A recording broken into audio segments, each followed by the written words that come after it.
E aí, meus queridos, tudo bem com vocês? Sejam todos bem-vindos ao canal Espaço Biociências. Sou o professor Guilherme Augusto e vamos para mais uma aula da nossa playlist de Anatomia e Fisiologia. Antes de começar a nossa aula de hoje, galerinha, verifique aí a sua inscrição no canal. Assim você não vai perder nenhum conteúdo novo aqui do canal. E também já deixe seu joinha no vídeo, belezinha? Bom, galerinha, sem mais delongas, se vemos depois da vinheta.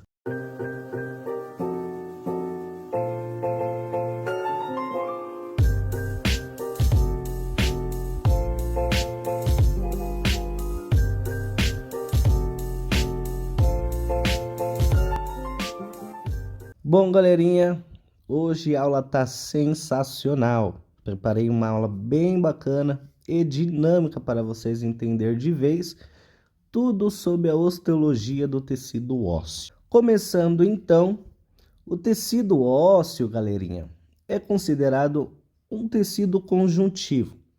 Porém, um tecido conjuntivo diferenciado em relação aos demais tecidos conjuntivos. E o tecido ósseo, galerinha, assim como os demais tecidos conjuntivos, ele é constituído basicamente por células bem separadas e uma abundante matriz extracelular. A matriz extracelular do tecido ósseo, ela é formada aproximadamente aí 15% água, 30% de fibras colágenas e 50% de sais minerais cristalizados.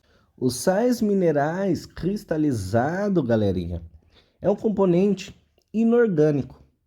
E o sal mineral encontrado aí mais frequente no tecido ósseo é o fosfato de cálcio, que ele se combina com outro sal mineral, que é o hidróxido de cálcio. Essas combinações desses dois sais minerais, eles formam um cristal. E esse cristal chamamos de cristais de hidroxiapatita, que são basicamente, galerinha, esses cristais que são responsáveis aí de dar a solidez óssea, ou seja, de deixar os nossos ossos em formato rígido, duro. Mas também esses cristais aí, eles ainda se combinam com outros sais, como por exemplo o carbonato de cálcio, os íons magnésio, fluoreto, potássio e sulfato. Belezinha? Bom, mas a rigidez óssea, só a rigidez óssea, ela não é o suficiente para um osso saudável, se dizemos assim. Podemos dar um exemplo, por exemplo, de um copo de vidro. O copo de vidro, galerinha, ele é rígido, porém frágil. Qualquer trauma ou tração, ele acaba quebrando. Então, o que o Papai do Céu fez? Deixou junto com os sais minerais cristalizados, que dá a dureza aí para os nossos ossos, o qual aprendemos, as fibras colágenas. E as fibras colágenas associadas a esses sais minerais cristalizados, que é responsável por dar uma certa flexibilidade aos nossos ossos. E sim, nossos ossos eles são duros, rígidos, porém flexíveis, né, de uma certa forma. E essa associação também, ela confere aos nossos ossos resistência. Então, como damos o exemplo lá no raciocínio do copo, um exemplo então dessa resistência óssea é um copo de plástico. O copo de plástico, ele é rígido também. Porém, ele tem também uma certa flexibilidade, o qual dá mais resistência ao copo, porque ele não quebra com muita facilidade. E isso é uma comparação lógica e semelhante também aos nossos ossos, para facilitar o aprendizado na parte da matriz óssea. Belezinha? Então, dando continuidade, depois de vocês aprenderem aí a matriz extracelular aí do tecido ósseo, vamos ver os tipos de células que são presentes aí no tecido ósseo. A primeira célula que vamos falar é o osteoblasto. Os osteoblastos, galerinha, elas são células jovens que são responsáveis por formar o osso.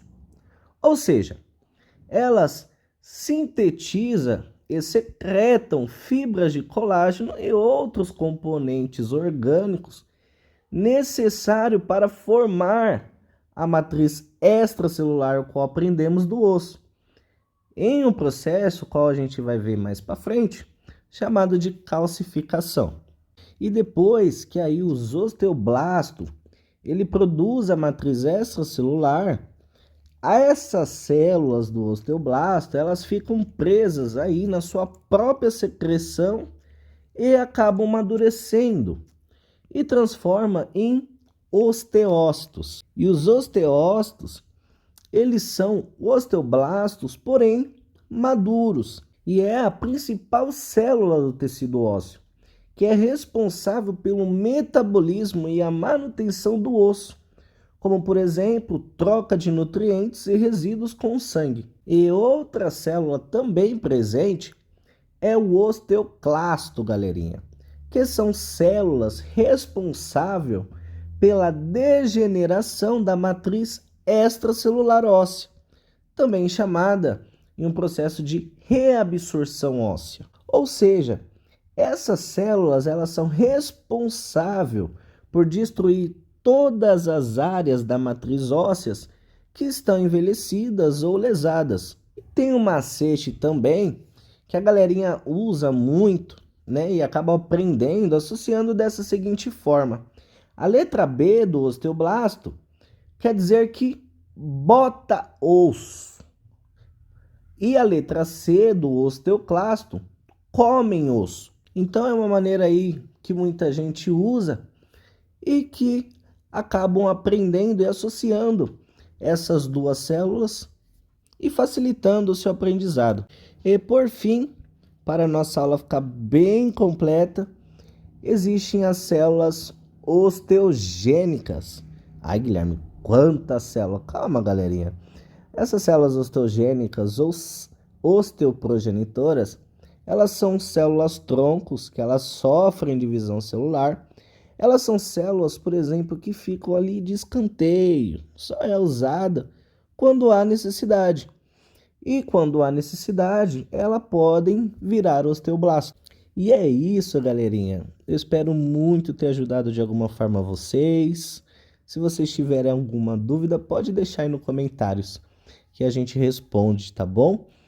Bom, galerinha, por hoje é só. Que Deus abençoe e ilumine o estudo de cada um de vocês. Um abraço e se vemos na próxima videoaula.